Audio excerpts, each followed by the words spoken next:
Fresh meat. Ah, slasher films. You could make them about anything and anyone. The goal was twofold here. First, make it on a particular holiday that you could release during that time to draw in the biggest crowd. And second, have a memorable lead villain to try and make a franchise out of it. Sometimes you had both, like Michael Myers and the Halloween franchise, and sometimes you had movies that weren't originally supposed to be slasher films at all, that were later turned into longer series, like Texas Chainsaw Massacre, or today's subject, Stepfather. First off, Stepfather is in fact a series. Like most horror film franchises, you just kind of have to dig around and find out where they are. There were 3 proper entries, 2 theatrical and 1 straight to video, followed by the inevitable glossy remake in the 2000s. That remake unfortunately would get the dreaded PG-13 theatrical treatment, followed by the cash grab of releasing an unrated director's cut on video that probably added something like 32 seconds of unseen footage that made it unrated technically. When you say you're releasing your film unrated, you need to give us something extra, not just slight scenes or slight alterations. But unfortunately, this was common practice back then, and that's what we got. Who am I here? Now, the film itself isn't terrible, just wholly unnecessary. Boring! And while PG-13 horror can be good, it makes it difficult when you're remaking an already hard R-rated film. It sits firmly in the forgettable middle of the pack of remakes that started with the early 2000s Platinum Dunes films and is still being milked for profit today. Working backwards, Stepfather 3 was a straight-to-video affair that almost completely rehashed the events of the first 2 films, with the hook of the main character surviving, yet again, and having plastic surgery to fully start anew. This is due to both plot contrivance and the fact that lead actor Terry O'Quinn wisely chose not to return. You disrespect his memory by wearing his face, but you're nothing like him. Who am I here? Something that would greatly add to the diminished returns of the series, but more on him later. To see a really well done, full retrospective on the entire series, head over to In Praise of Shadows and watch his Anatomy of a Series video on the Stepfather films. Skipping over today's subject briefly, the first film came out in 1987 and had a gritty vibe right from the start. It had a similar grimy feel to something like Henry Portrait of a Serial Killer, although the lead here was much more charismatic than Michael Rooker's titular character. It opens on Terry O'Quinn's character happily doing his morning routine, getting out of the shower, shaving his face, before walking down the stairs to a grisly murder of the family while he whistles the public domain tune that would become famous through the series.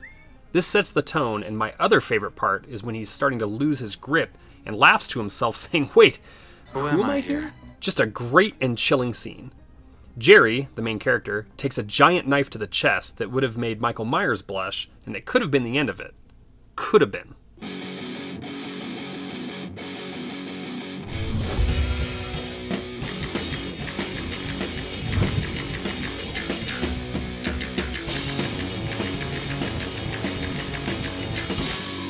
I want to thank you guys for watching The Black Sheep, and ask if you enjoy our shows, please subscribe to our channel right now. Like this video and click the bell so you can get notified each time a new video goes up. And now, back to the show. 1989 would give us The Stepfather 2, also known with the admittedly silly subtitle of Make Room for Daddy. And while it isn't as well known, it's much better than you would think a sequel like this would be. The movie opens with a nice little flashback/recap of the ending of the first one, with Jerry being stabbed by the new mother and daughter family he was going to assimilate into. While he would almost certainly have been dead, the power of revenue potential brings him back, and he awakens in a hospital room, rubbing the scar that is a reminder of the one that got away. He spends a huge chunk of the first part of the film attempting rehab with the prison psychiatrist, who is almost certainly just trying to make a name for himself. The rest of Jerry's time at the prison, located in Puget Sound, Washington, he's making replica family homes, complete with little dolls to inhabit them.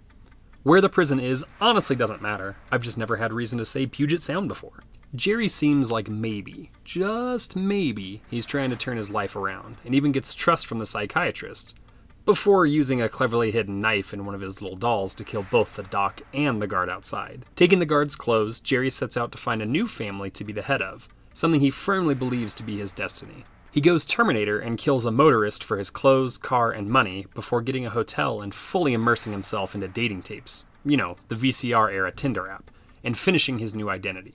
Landing on deceased publicist Gene Clifford, Jerry sees an advertisement for a wonderful community that he will certainly complete his goal at. He gets house tours by realtor Carol, played here by Meg Foster in her amazing eyes, and settles on a house across the street from her and her son. The movie moves slow here for a bit, and that was fully intended by both director and star. The original one, while certainly a horror film, was built off the suspense of knowing what Jerry was capable of, and by the strength of O'Quinn's performance. Apparently, those evil Weinsteins demanded reshoots as there wasn't enough blood and gore to fit the bill of a slasher movie, even though this really wasn't intended to be one, and by 1989, the genre really was on life support. You can tell that these feel a little misplaced and make the whole movie do a sharp turn whenever they happen. I mean, sure, I like gore as much as the next guy, and certainly all of you, but it needs to make sense. And this movie and the previous one are really built on tension and drama, with some shock scenes built in, but it really just feels out of place here, and you can honestly tell. Jerry, again here as Gene, spends time pretending to be a family therapist, while also spend time gaining the love and trust of Carol and her son Todd, played by the tragic Jonathan Brandis. Even though this is a little slow, it really gives Terry the ability to show off his acting skills. Terry O'Quinn is one of the ultimate character actors that is mainly stuck to television, known to most almost certainly as John Locke from the ludicrously popular Lost. Well, if it helps, Ben, I forgive you. But he played a huge part in the movies and TV of my own childhood. The Rocketeer, Tombstone, and Silver Bullet were all staples for me growing up, and after falling in love with X-Files, I got to see him almost weekly on its sister show Millennium. He is solid in everything, and I'm glad to see him still working consistently. Carol's best friend Matty, played by Texas Chainsaw Massacre 2's Caroline Williams, is at first all for her friend being interested in their therapist, but becomes increasingly suspicious by things she comes across like a notebook with random writing in it, and the fact that he receives almost no mail. Todd's biological father re-enters the picture, and Jerry knows what he has to do. He asks Carol to send him over with the idea of talking out his problems and even reuniting them, but Jerry has only one thing in mind. First, he attempts to verbally dissuade Phil, as the less suspicion, the better, but when he fails, he tricks him into believing it was a test before smashing Phil across the head with a bottle and slashing his throat with the broken end. One of my favorite lines from the whole film is when Carol calls shortly after, asking Phil to call her when he gets back to the hotel, and Jerry just deadpans to the corpse. It's Carol. She wants you to call her. Before disposing of the body. After dumping Phil in his car in a rec yard for disposal, and having a great time doing it, Jerry makes his ultimate move and asks Carol to marry him, which she agrees to. And Matty, becomes worried for her friend and proceeds to investigate, giving a bad name to mail carriers everywhere. I'm gonna have to go to the post office and put a stop to this. She snoops on one of the few pieces of mail that is personal and decides to confront Jerry. Gene. He tries to cover up the fact that he never said he lived in Connecticut, only practiced there, when she shows him a picture.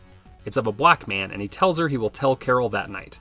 Well, of course this doesn't happen, and instead he kills Matty in a brutal scene, one that doesn't add in any extra gore, and stages it to be a suicide. Honestly, this kill is much more effective than most of the others because it lacks the gore and is just awful. While on his way back, a blind neighbor hears him whistling his trademark Camptown Racist tune, a scene that becomes important later, while also stealing a bottle of alcohol from Matty's stash. Jerry gets so close to his goal, making it all the way to the wedding day before things start to unravel. Todd whistles the same tune that Jerry does, and Carol notices a bottle of liquor sent from Matty's family that is the same type that Gene happened to have. She confronts him and he decides to scrap it all, attempting to kill them both. He gets close too before Todd is able to disarm him with a hammer and drive the claw end into his chest. The two heroes crash into the ceremony to the shock of the crowd as Jerry draws his last breath near the cake. The movie really should have ended the series, but of course, as mentioned above, there's always room for more money.